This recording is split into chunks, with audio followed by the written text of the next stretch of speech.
To everyone. This is probably going to be a rambling, non-picking type of video, but I am going to talk about locks.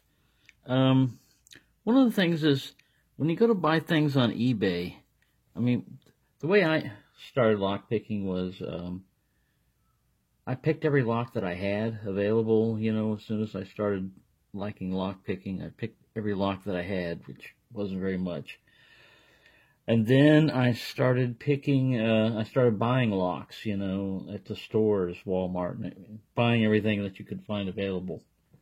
And then also at my past job, people started noticing that I could pick locks and say, "Can you help me get into my locks?" So I started helping them, instead of getting their lock cut off.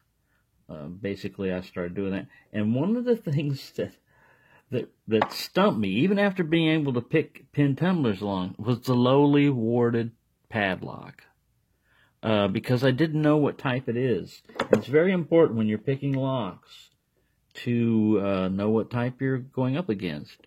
Is it warded? Is it a wafer lock? Is it a pin tumbler?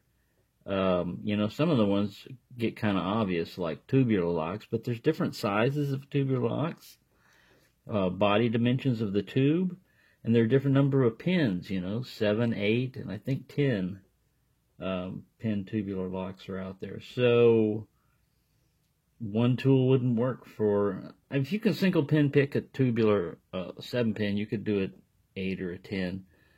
But if you have a tool that's designed with little probes on it, then, so the importance of that is, and it's not always, it's funny because this was one of the cheapest things and easiest things to get, past. You only need like some curved type of device to find the actuator. It's usually back up in here somewhere. I don't know if this one's going to work for this. My first thing I used was a bent piece of wire, a paper clip. And I bent it at a little 90-degree angle, about, like the length of this keyway, and just stuck it up in there. Had a little twisted loop handle on it, and pink, it worked better than the key.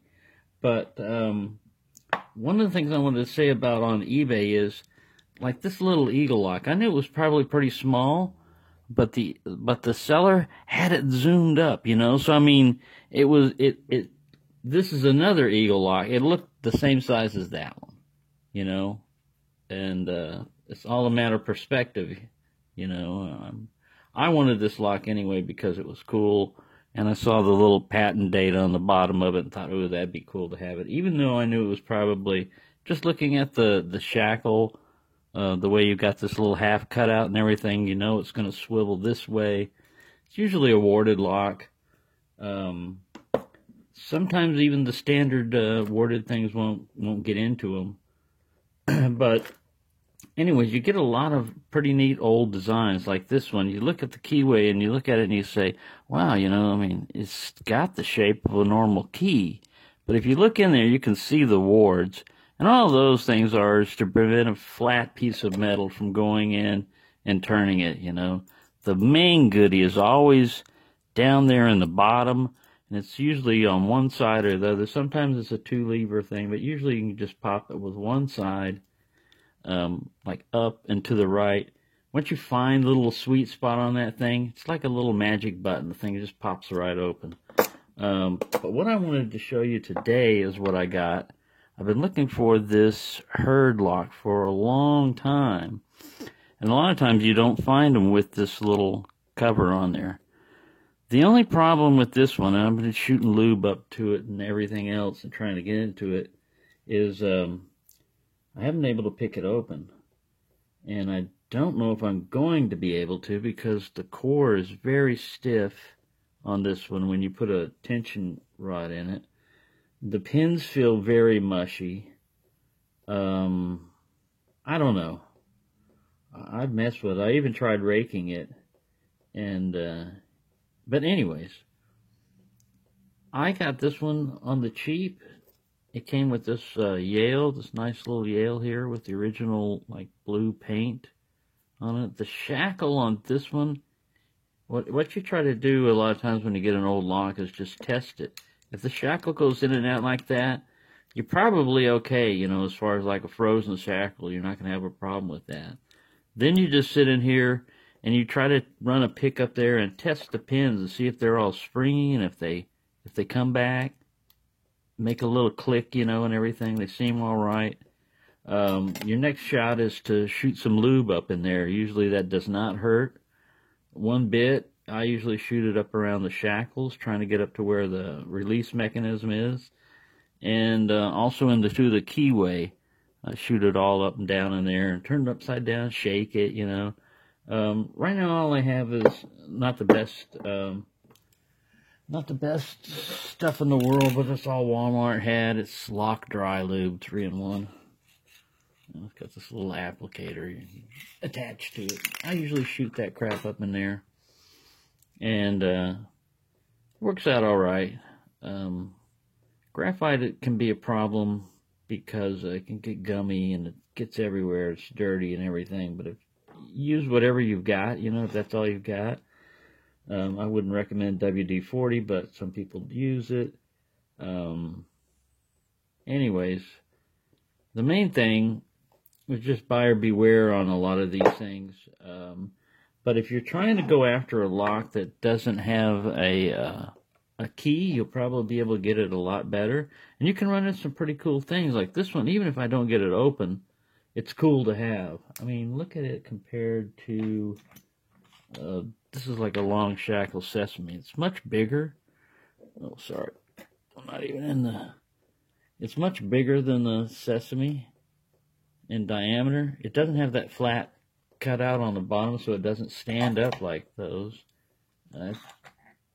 This is a guard security. I'm trying to find out where my American 700 is hiding. It's hiding somewhere. Master lock. Anyway, the American 700 and the Ace. Let's see if he's about the Ace size. It's still a pretty big lock. I don't know why.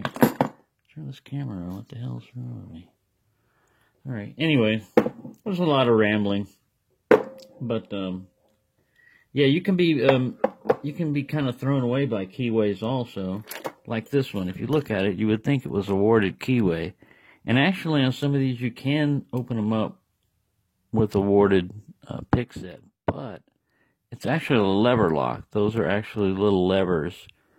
You see, they're different heights. They're a warded key. They would all be the same distance out. They wouldn't but go any closer in. There may be different gap cuts, you know, but the height of the fucking cuts would be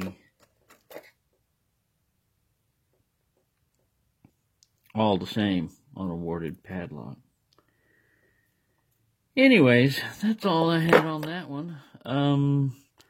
Just like this, on a warded lock, usually it's a warded padlock, like the laminated ones, I see usually has this little hump up here to help guide. It's usually got a little tip, and you have like a little spinner here on the thing. This thing just spins around, as opposed to a normal keyway. Pin tumbler doesn't do that unless it's got an anti-drill thing. But a warded padlock will have flat little wards up there. I mean, this is a wafer. A wafer padlock will have little flat things up there. See those that go up and down?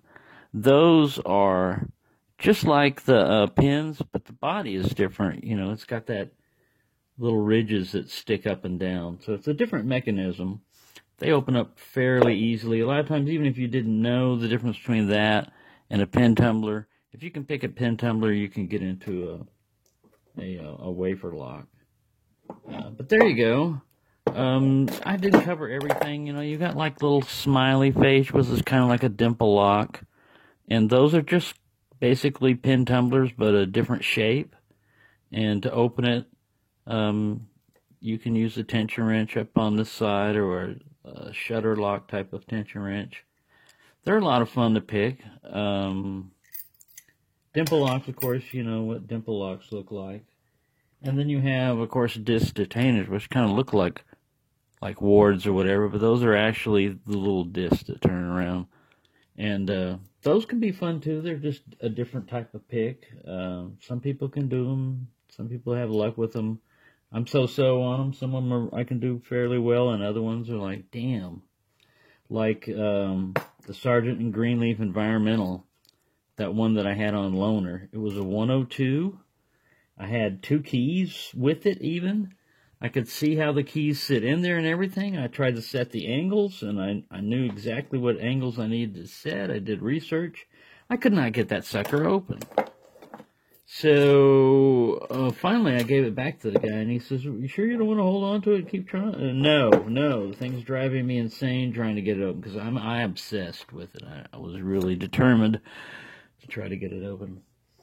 But there you go. I just wanted to share with you the nice little padlocks that I got in. This one probably won't open because the shackle is frozen.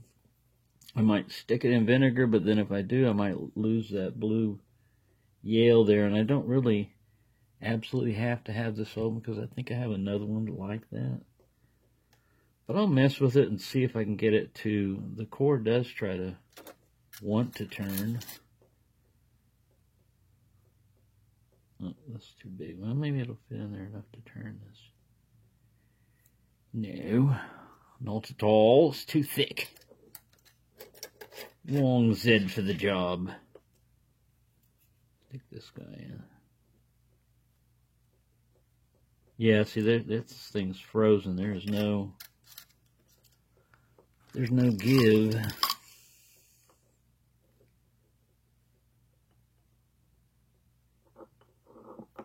Yeah, that core is frozen, and the shackle is frozen. It's a cool lock, though. It looks like it's been used.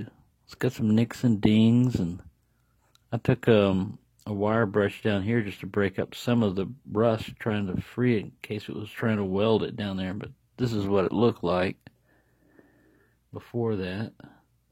But the body is in pretty good condition, so. Anywho, there you go. Sorry to ramble on too far.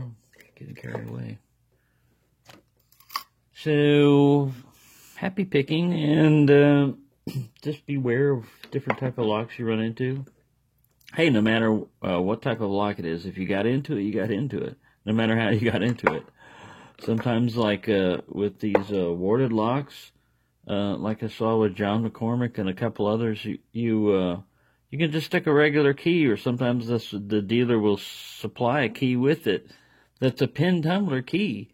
But that little the last notch on the pin of the key works just like a ward chirper, and it actuates the lock, even though it shouldn't. So, kind of funny. I mean, that was really unique. That I've never seen that, and I wouldn't have seen it if it wouldn't be for YouTube. So, thank you for watching, and sorry for rambling again too far, too long.